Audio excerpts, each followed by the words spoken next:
Olá, muchachos e muchachas! Eu sou o professor Marcos Assunção e nesta primeira aula falaremos um pouco da embriologia comparativa, abordando também as características do embrião quanto à classificação das mais diferentes espécies de animais domésticos. Aqui você vai aprender sobre o que é um embrião, compreendendo as etapas do seu desenvolvimento. Nas aulas seguintes a esta, todas as etapas serão tratadas de maneira mais detalhada. Isso tudo é muito importante para que você tenha uma adequada compreensão das etapas do desenvolvimento das espécies do reino animal. Sejam bem-vindos! A embriologia, em sua etimologia, é o estudo dos embriões, e embriões são estágios do desenvolvimento que ocorrem antes da organogênese, ou seja, antes da formação dos órgãos, e após a fecundação. A partir disso, tem-se a formação do embrião propriamente dito. Este embrião passa por transformações em um período relativamente pequeno de tempo, e em um determinado momento, ele, o embrião, começa a sofrer o processo de diferenciação dos órgãos. Neste momento, ele passa a adquirir características próprias que definem a espécie, transformando-se naquilo que chamamos de feto. Até então, antes da formação dos órgãos e após a fecundação, ocorre a etapa do desenvolvimento denominada embrião. A fecundação, nos animais, ela ocorre mediante o contato entre o espermatozoide e o óvulo. Em geral, os espermatozoides são células flageladas, mas vale considerar que existem exceções, e o óvulo são células globoides, são células que são maiores que os espermatozoides. Com a junção do espermatozoide e o óvulo, inicia-se a etapa do desenvolvimento denominada de fecundação, que será estudada mais detalhadamente quando for abordado o estudo do sistema reprodutor. Após a fecundação, ocorre o primeiro estágio do embrião, que é denominado zigoto.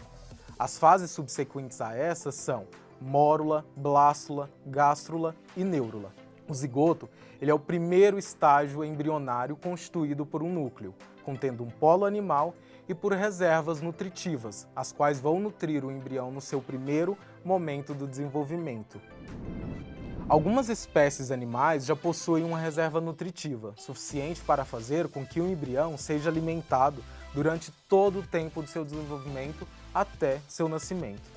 Para determinadas espécies, reservas nutritivas não são suficientes para nutrir o embrião e o feto até que o novo concepto se defina como um ser completo.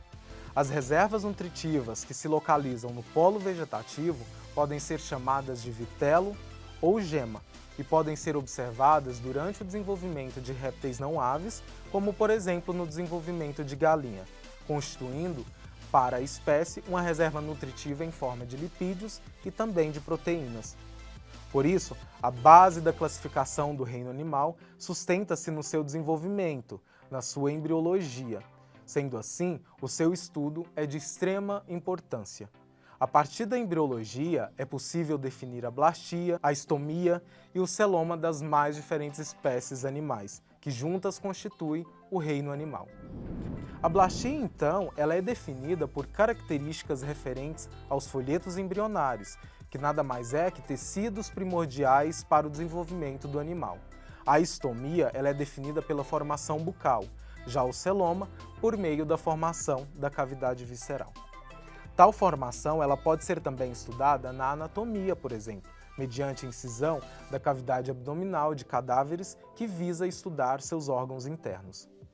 O embrião, formado a partir do zigoto, ele passa por seus três principais momentos de desenvolvimento embrionário, ou seja, em um primeiro momento, o zigoto se multiplica de maneira a realizar sucessivas mitoses de forma binária, que são as famosas segmentações e divisões celulares.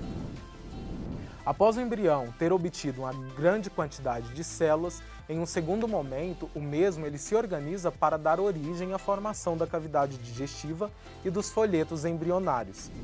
O terceiro momento é marcado pela formação dos órgãos, na fase de organogênese.